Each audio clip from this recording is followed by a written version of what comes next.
April Cameron, and I'm the Executive Director of the Anderson Arts Center. And we are so thankful that all of you are here to view our Juried Show. This is the 44th annual Juried Show at the Arts Center, and it is one of the longest running Juried shows in South Carolina. This year we had 217 artists enter their pieces into the show, and that means that we ended up with nearly 400 different pieces of artwork.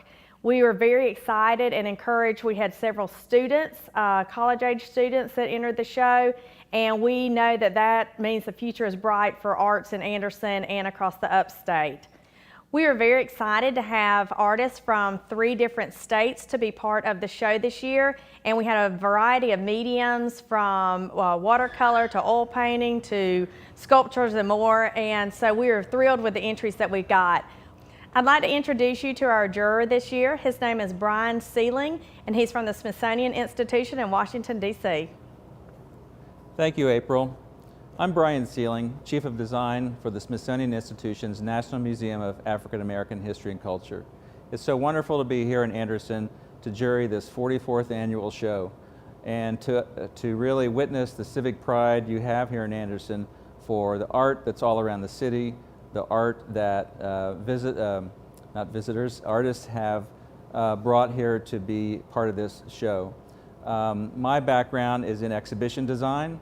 I design or oversee the design of all the exhibitions in the Smithsonian's newest museum, the 19th museum to be built on the National Mall in Washington, D.C., the National Museum of African American History and Culture.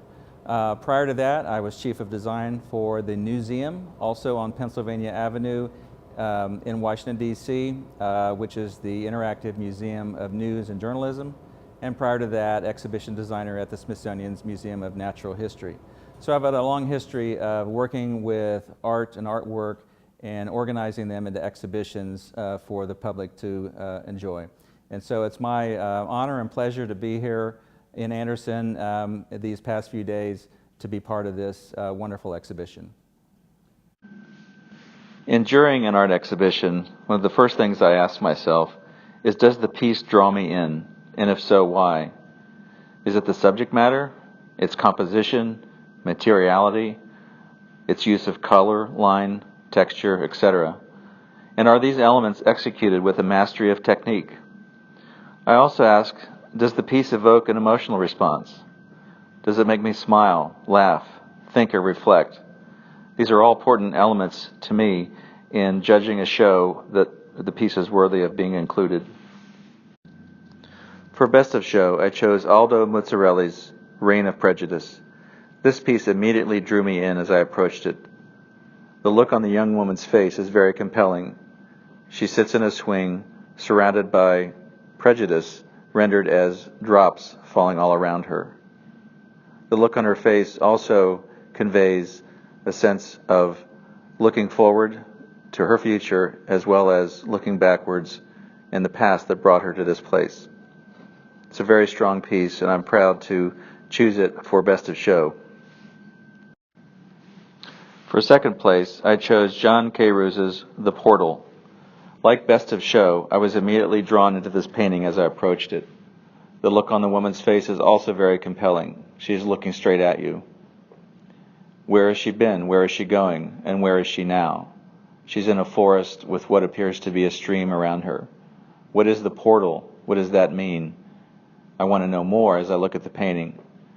The painterly technique itself is done very beautifully and is underlaid with pen and pencil markings that give it a greater depth of meaning. For third place, I chose Kathy Moore's She Had Holes in Her Memory. The layers of fabric hanging down create a sense of loss. The holes, the partial photographs of the history of this person's family, perhaps. The shards of photographs on the floor beneath it indicate further degradation of memory and loss of history. This is a very powerful piece, I believe. As you are drawn in closer, you look at the individual photographs, what you can see through the fabric and mounted on the fabric, and feel a very complex history that's being conveyed here.